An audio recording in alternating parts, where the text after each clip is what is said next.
Olá, galera, tudo bem? Espero que sim. Professora Catarina de Oliveira aqui para a gente falar de redação. Nosso último encontro, e esta aula é especialmente para os meus alunos, meus mentorados, quem participou do meu simulado de redação. Eu decidi também abrir e compartilhar esse conteúdo com vocês. Bom, já espelhei aqui o nosso simulado de redação. Foi um simulado incrível.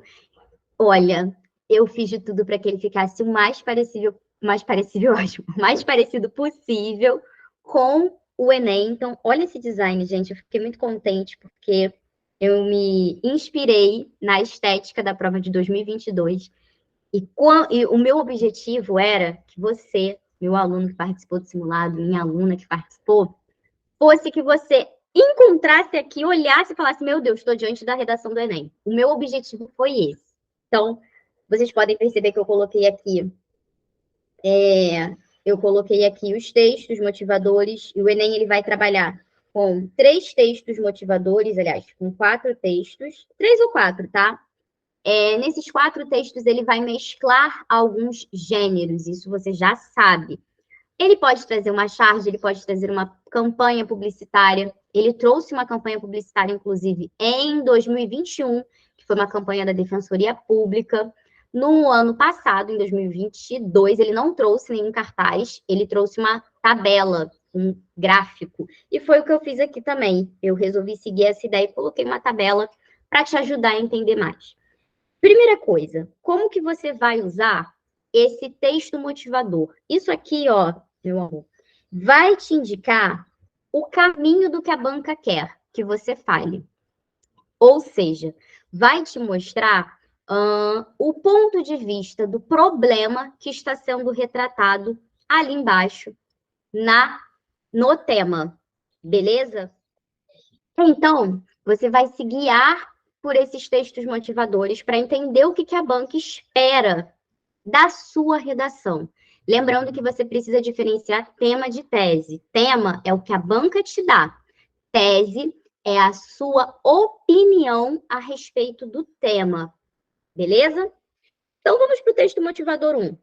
Definida como um grupo populacional heterogêneo que possui em comum pobreza extrema, os vínculos familiares interrompidos ou fragilizados e a inexistência de moradia convencional regular, a população em situação de rua, já tenho aqui, ó, população em situação de rua, tem aumentado significativamente no país. O texto motivador 1 já me traz um caminho, ele já sabe, já sei aqui, ó, que o tema vai retratar essa questão da população em situação de rua. O nosso tema é esse aqui, ó. Pessoas em situação de rua. Os desafios para oferecer uma vida digna a esses cidadãos brasileiros. O texto motivador 1 está fazendo o quê? Me dizendo quem é essa população em situação de rua. O Enem faz isso. Ele traz o tema para você e em um dos textos motivadores, ele te fala quem é o público que sofre com aquele problema social. Aqui ele mostrou para a gente quem são essas pessoas em situação de rua, beleza? Inclusive, vão ficar atento à nomenclatura. Pessoas em situação de rua e não morador de rua. Foi? Em 2022, havia 236.400 pessoas em situação de rua inscritas no cadastro único para programas sociais, ou seja, 1 em cada 1.000 pessoas no Brasil estava vivendo em situação de rua. Texto motivador 2, a gente tem uma tabela que mostra os municípios com maior número de pessoas em situação de rua. Olha só que informação importante que você pode extrair do gráfico, da tabela, para poder te ajudar na redação. Isso aqui é interpretação de infográfico. E está lá na BNCC, que é uma das competências que os alunos precisam desenvolver no ensino médio. Interpretação de gráficos, interpretação de tabelas, de dados. Com isso aqui, você já tem um repertório. Vem cá que eu vou te mostrar como. Olha isso aqui, ó. Sudeste. A gente tem o Rio de Janeiro e a gente tem Minas Gerais e temos também aqui, ó, São Paulo, mais embaixo, com Campinas, bem presente no infográfico. Ou seja, o Sudeste, por meio de... Aliás, tem aqui, perdão, eu esqueci do primeiro que estava em negrito. Nós temos aqui esses três principais municípios do Sudeste liderando o ranking de pessoas em situação de rua. Por que isso acontece? Interpreta esse gráfico. São três grandes cidades, principalmente a começar por São Paulo, que tem a maior concentração de renda do país. São Paulo é a nossa grande metrópole econômica. Poxa, Rio de Janeiro é a nossa, digamos assim, né? Era, por muito tempo, foi assim, né? Grande metrópole cultural. Então, a gente tem ali o eixo São Paulo, Rio e Minas, liderando aqui. São três polos econômicos importantes nesse topo. Por quê? E aqui a gente pode trazer aspectos históricos. Olha a questão do êxodo rural, que fez com que houvesse um inchaço urbano gigantesco e não houvesse infraestrutura para acomodar essas pessoas. E aí a gente entra na questão do capitalismo, a gente entra na questão da desigualdade social, a gente entra na questão do desemprego. Olha, a gente tem muito fator para abordar aqui e essas informações são extraídas de um gráfico. Ah, mas eu não posso usar a informação do texto motivador.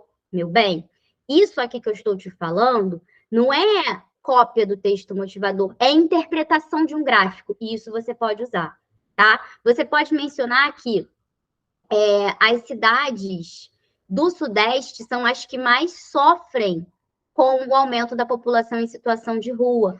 Por quê? E aí você traz esse aspecto histórico. E aí você critica o Estado, que mesmo sabendo disso, não faz nada para mudar a situação. Tudo bem? Beleza. Aí temos o texto 3.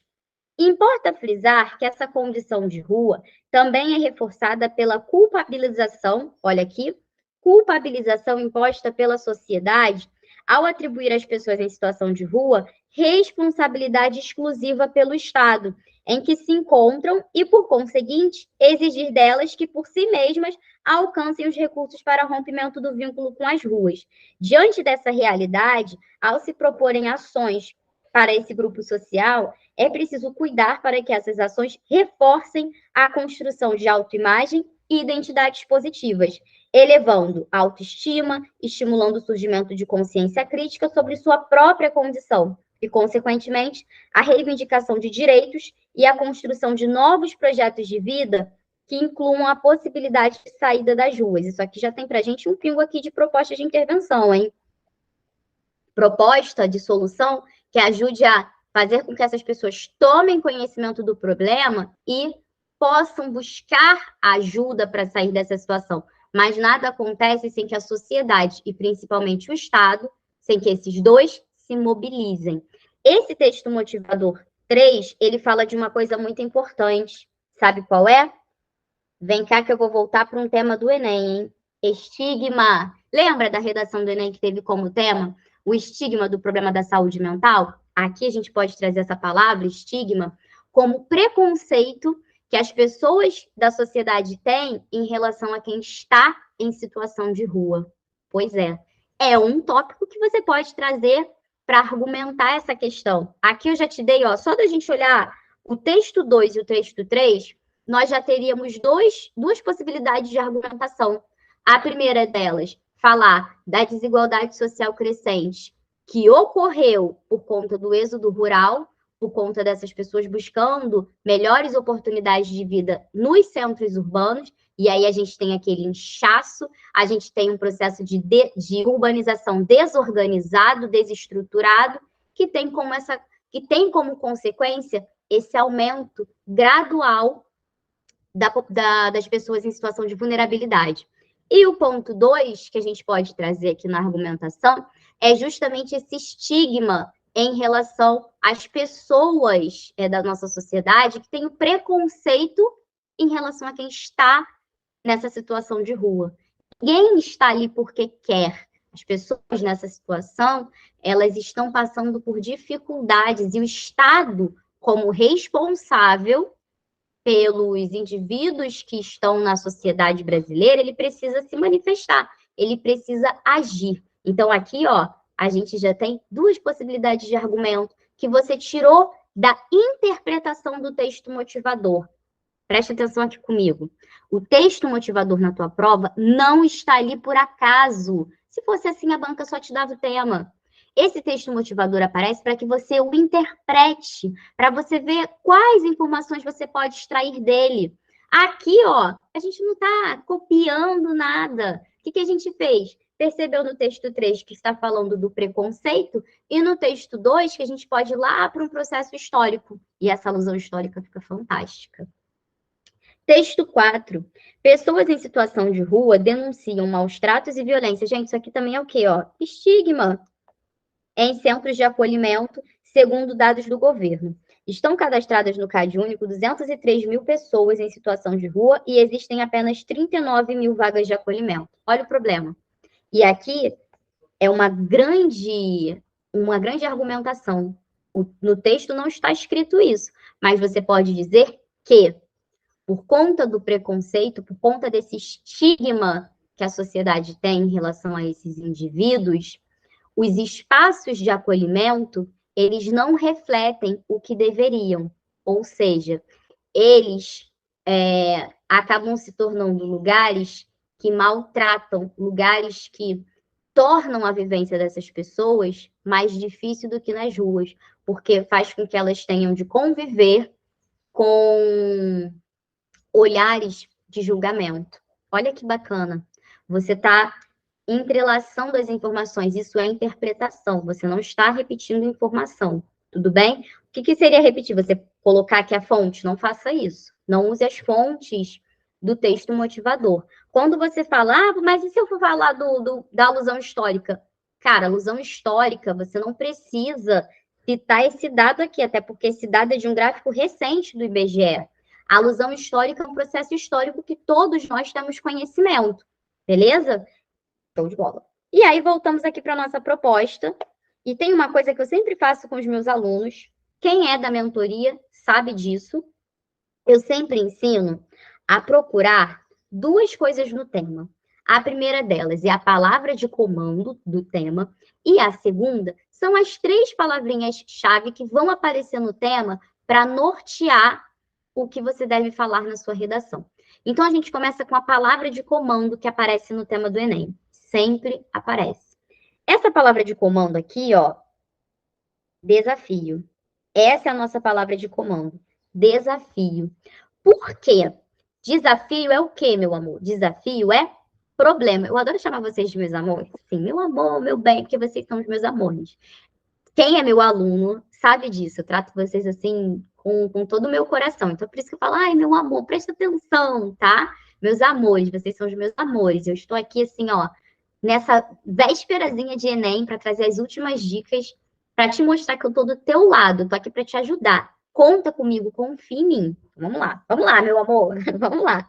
Os desafios para oferecer uma vida digna a esses cidadãos brasileiros.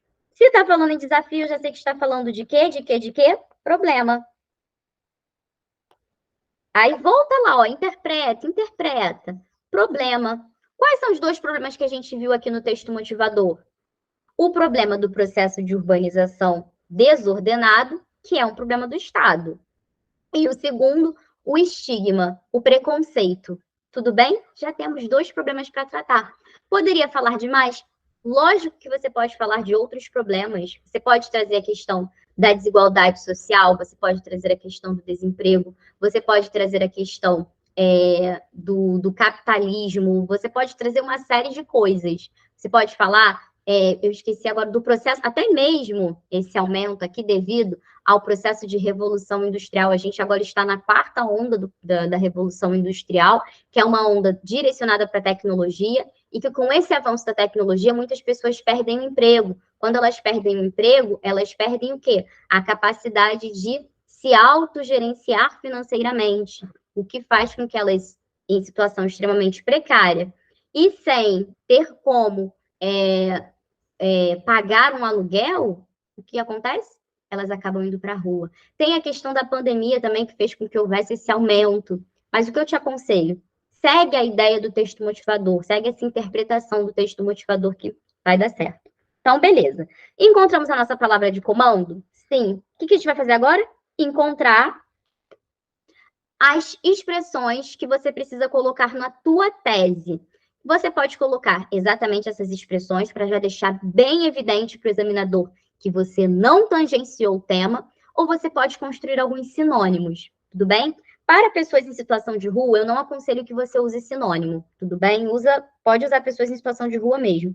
Depois, no decorrer do texto, você pode apresentar pessoas em situação de vulnerabilidade, você pode ir mesclando um pouquinho. Então, a gente tem pessoas em situação de rua, é a nossa primeira expressão, vida digna, e a gente pode pegar esse verbo aqui, oferecer. Então, ó, oferecer vida digna, pessoas em situação de rua. Essa é a nossa sequência.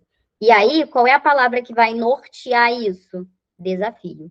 Os problemas, os percalços que a gente enfrenta, que a nossa sociedade enfrenta, para oferecer uma vida digna às pessoas em situação de rua, para tirá-las dessa situação de rua. Foi? Beleza. Agora, o que eu quero aqui? Te falar, opa, fiz caquinha. Eu quero te falar que você pode. Peraí, gente. Isso. Que você, os argumentos, os repertórios que você pode utilizar. Então, vamos pensar aqui nos nossos repertórios, que é algo extremamente importante. Deixa eu pegar uma folha com pauta, que vai ficar bem melhor. Pronto. Peguei uma folha com pauta para a gente colocar aqui. Os nossos. Tirar a pulseira e vamos com tudo. Então, aqui, olha só. Nos nossos repertórios, o que a gente pode trazer como repertório? Primeira coisa que eu vou te falar, vou te lembrar, é a arquitetura hostil.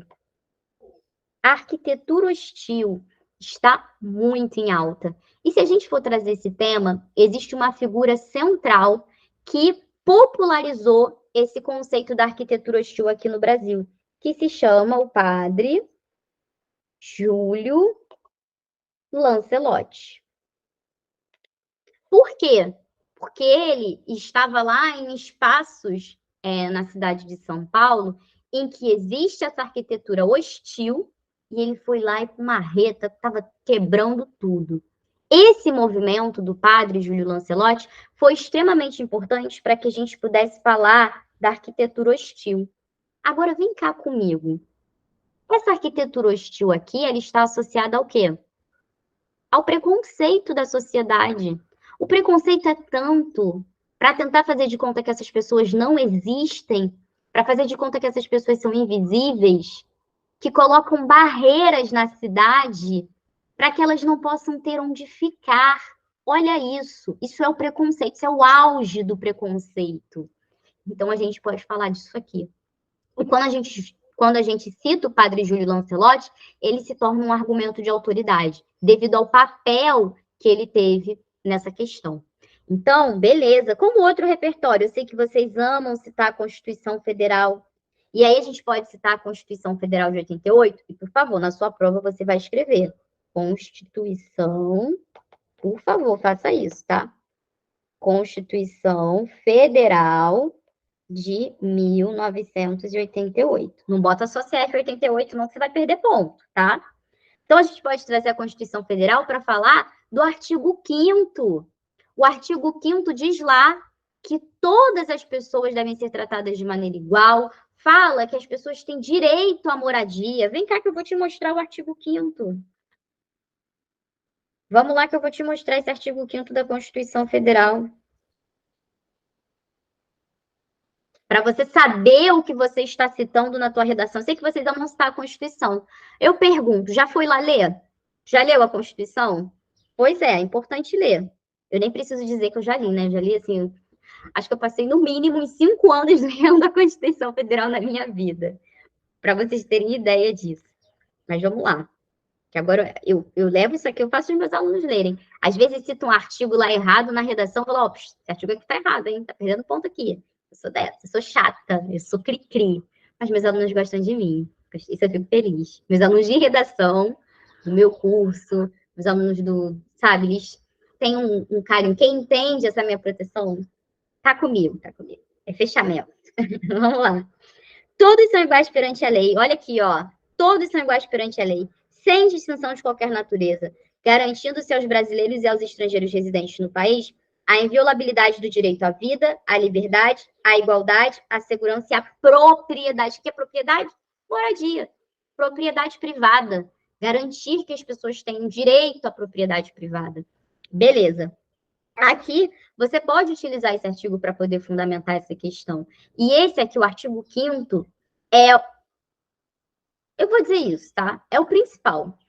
É a principal fonte que a gente tem na nossa Constituição de garantias. Esse artigo é muito importante. Ele é enorme, tá? Isso aqui são os incisos, ele é muito grande. Então, ele vai trazer para a gente esse princípio de igualdade. E quando nós temos essa situação de pessoas em situação... Essas pessoas em situação de ótima, né? Quando nós temos esse cenário de pessoas em situação de rua, temos uma lesão aqui, temos uma inobservância ao texto da Constituição, que diz que é dever do Estado cuidar dessas pessoas, porque elas estão em uma situação de vulnerabilidade. E aí, beleza, estamos na Constituição, nós vamos ter também a Declaração dos Direitos Humanos. Temos as declarações dos direitos humanos. Nós temos, para colocar aqui, essa alusão histórica do êxodo rural, que é também muito importante. E aí, se a gente vai numa alusão histórica, a gente pode ir para a alusão histórica do êxodo rural, com esse processo de urbanização desordenado, e nós podemos citar também, nesse processo de alusão histórica, até mesmo o processo de colonização do Brasil e o regime escravocrata. Por que não? A gente colhe esses malditos frutos até hoje, desse período da escravidão. Porque em 1888, quando a princesa Isabel assinou a Lei Áurea, o que aconteceu? O que foi feito por aqueles indivíduos que estavam em situação de escravização, eles estavam sendo escravizados? O que fizeram? Nada. Não teve uma proposta, uma medida do governo de acolhimento a esses indivíduos, não teve. Olha quanto problema que a gente tem. E aí você pensa, ali em 1888, até hoje, a gente sofre com esses problemas que não foram solucionados lá atrás, de desigualdade. Então, você não pode descartar isso. Essa alusão histórica é muito pertinente. Por quê? Porque ela é a causa para o que nós vivemos hoje, para esse cenário no qual nos encontramos. Foi? Beleza. Aí, além da alusão histórica, eu sempre indico que vocês tragam literatura para a redação. E eu acho muito pertinente fazer isso. E aqui, quando a gente vai falar de literatura, nós temos alguns nomes importantes. Nós temos a obra O Cortiço. Que é muito interessante de ser citada aqui, porque é uma obra de literatura? Sim. Uma obra ficcional? Sim. Mas que vai retratar um cenário de desigualdade no Rio de Janeiro. Olha que interessante. E aí, se a gente for pensar no cenário do Rio de Janeiro, os cortiços, a desigualdade que a gente tem ali, esse processo de ver o outro de forma animalizada, nós temos a questão do determinismo, passamos por isso ainda hoje, nós temos os resquícios desse período. E outra coisa importante, se a gente cita o cortiço, e a gente quiser falar desse processo de urbanização desordenado, como a gente viu lá no gráfico Rio de Janeiro como o segundo lugar, está até aqui, ó, o segundo lugar com maior índice de pessoas em situação de rua, sabe o que a gente pode falar aqui? Da Reforma Pereira Passos. A Reforma Pereira Passos, aqui na cidade do Rio de Janeiro, ela acabou com todos os cortiços que tinham ali naquela área central do Rio, para poder deixar a cidade bonita. E aí desabrigou uma porção de gente. Vocês que se virem aí, sabe Deus para onde vocês vão. Acabaram com os cortiços, acabaram com tudo. A Reforma Pereira Passos fez com que várias pessoas ficassem desabrigadas, porque as pessoas trabalhavam ali por aquele lugar, mas elas não tinham recurso para morar distante do trabalho, até porque é gasto que você tem com transporte. Se hoje em dia o transporte já não funciona, imagina naquela época. Pois é, então as pessoas moravam perto do trabalho. O que foi feito? A gente vai fazer uma reforma aqui, expulsa todo mundo, porque a gente precisa deixar o centro do Rio bonito. A que custo houve esse processo de embelezamento da cidade? A que custo? O que a gente vê hoje. Então, essa obra do Cortiço, você pode trazer um paralelo para a nossa realidade, beleza? E aí nós vamos ter Quarto de Despejo, da Carolina Maria de Jesus, que é uma obra que vai retratar muito bem a desigualdade social. Peraí que eu tenho que botar aqui para carregar. Vai retratar essa desigualdade social na obra, que eu acho muito interessante, pertinente aqui para esse cenário. E nós temos também Conceição Evaristo, com a obra Olhos d'Água. Em Olhos d'Água tem um conto que eu gosto muito, que é chamado Maria. E ele retrata o estigma. Ele retrata o estigma. A Maria, ela não era uma pessoa em situação de rua, só para eu dizer aqui. Mas ele retrata o estigma que as pessoas pobres sofrem na nossa sociedade. E o que acontece com elas? A partir desse estigma, você pode desenvolver a sua redação para falar dessa visão preconceituosa e do quanto isso afeta a vida desses indivíduos. O que acontecerá com os filhos de Maria ao perderem a mãe de uma forma tão trágica? Por ela ter sido confundida, não vou dar spoiler, mas por ela ter sido confundida como alinhada com o assaltante daquele ônibus. Pensa, para além do texto, trazer isso para fora da ficção num contexto da realidade, porque é o que acontece. E aí aqui a gente tem muito conteúdo que pode ser usado.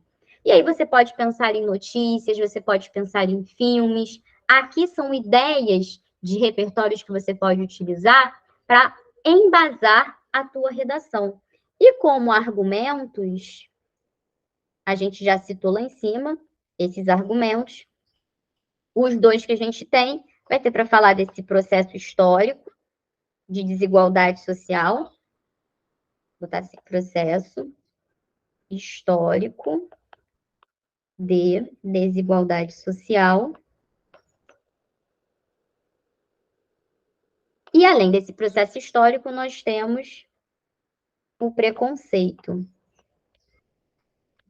o estigma. Eita.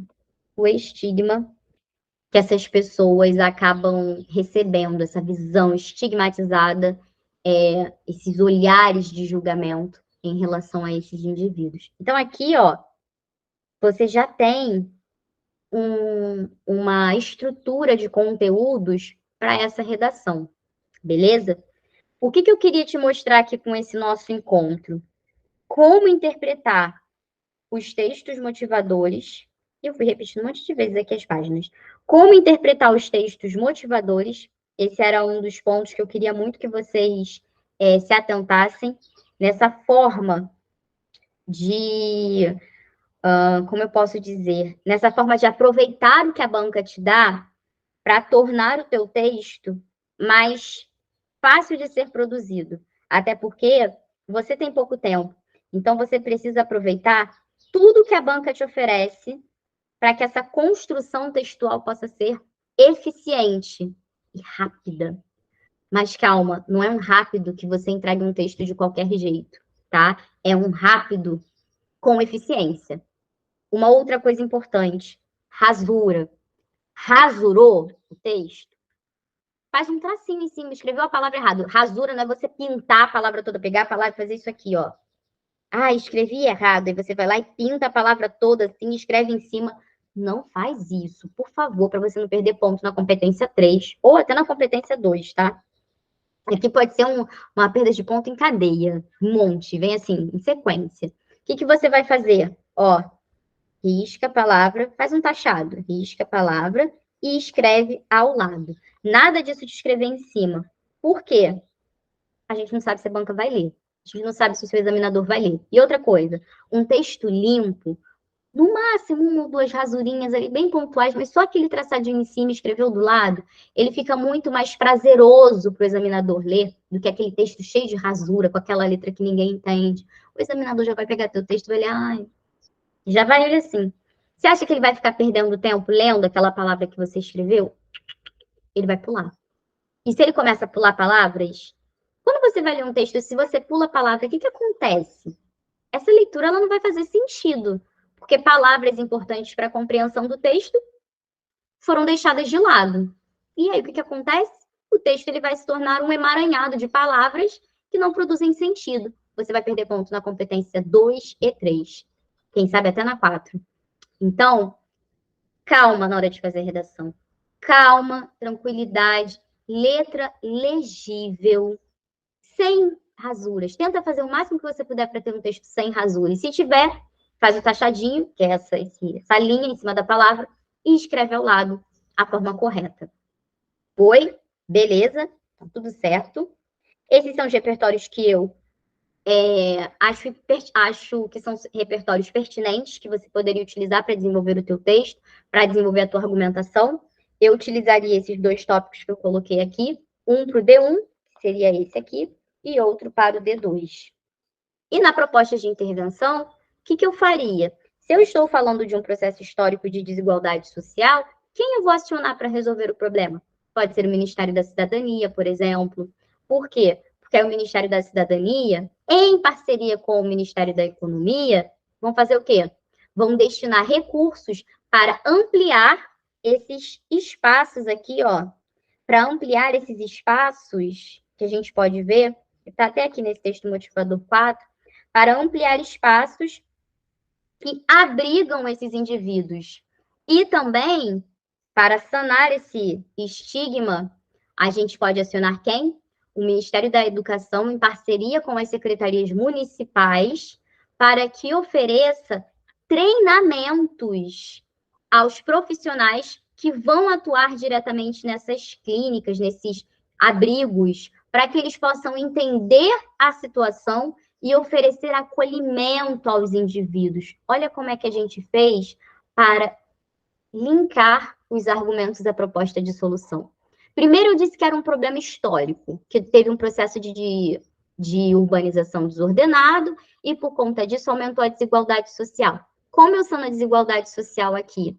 Eu vou ampliar esses abrigos e oferecer um tratamento digno a essas pessoas.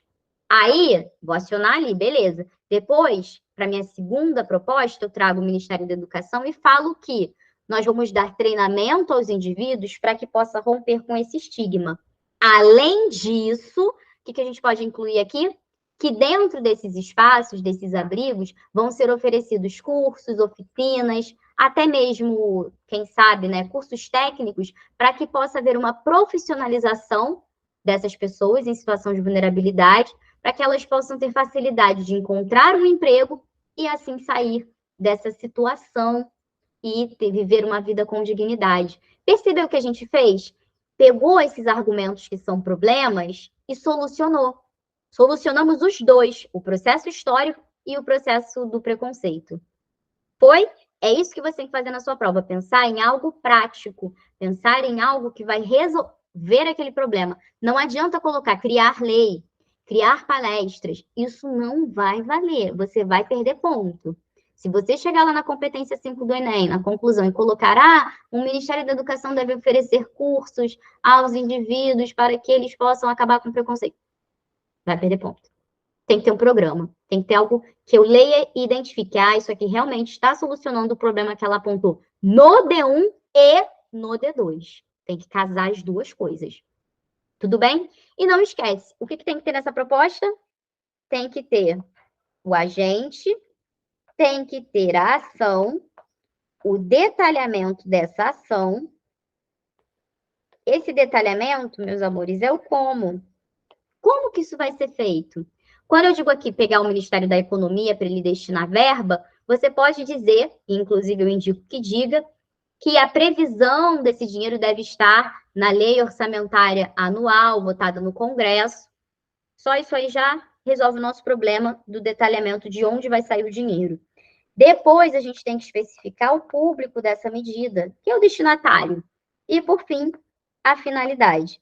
Você pode até colocar uma finalidade só que vai servir para as duas propostas. Você pode dizer a finalidade dessas duas ações, a finalidade das duas medidas, beleza? Porque aí você abarca tudo. Mas esses elementos aqui devem aparecer no teu texto. E se surgir alguma dúvida? Na cartilha do Enem 2023, você encontra todos esses elementos, todos esses passos que precisam aparecer na tua proposta de redação. Ou melhor, as perguntas que você precisa responder nessa proposta da conclusão. Beleza? Vou ficando por aqui. É para ser um conteúdo curtinho mesmo, só para você ir relembrando esses conteúdos. E eu te desejo uma excelente prova. Saiba que você pode contar comigo. Eu estou aqui de coração aberto para te ajudar, para te ouvir. Depois que terminar a prova, estiver mais relaxada, mais descansada, me manda uma mensagem, me conta como foi, me conta o tema, porque eu vou ficar aqui assim, ai, desesperada, querendo saber qual é o tema da redação. Então, me conte, porque eu gosto muito de saber e a gente pode debater também a respeito. De repente, eu gravo um vídeo falando dos aspectos que poderiam ser abordados, tá? Isso é bem legal, a gente ter essa troca do pós-prova. Eu vou estar aqui te esperando para saber como foi. É isso, vou ficando por aqui. Um beijo gigante, um abraço muito apertado, toda a confiança do mundo. Boa sorte, boa prova. Tchau, tchau.